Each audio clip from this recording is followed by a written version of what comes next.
Hi friends, இன்றைக்கி நம்ம பார்க்க போகிறது பேகட்ஸ் டிசீஸ். இது கிரானிக்கான ஒரு போன் கண்டிஷன். அக்யூட்டாக வர்றது ரொம்ப நாள் ஆகும். இதில் என்ன ஆகும் அப்படின்னு பார்த்தீங்கன்னா, அப்நார்மலாக போனோட ரீமாடலிங் அதோட சரியாகிற ரேட் வந்துட்டு அப்நார்மலாக இருக்கும்.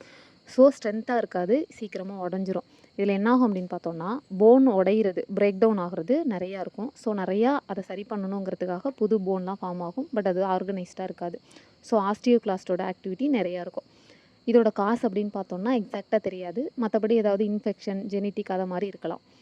இது அப்படி வந்தவங்களோட ஹிஸ்ட்ரி கலெக்ட் பண்ணோம் அப்படின்னா என்ன கம்ப்ளைண்ட் சொல்லுவாங்க அப்படின்னா, ஹியரிங் லாஸ் சொல்லுவாங்க. ஏன்னா அது வந்துட்டு காதில் இருக்கிற போனுமே வந்துட்டு அஃபெக்ட் பண்ணுறதுனால.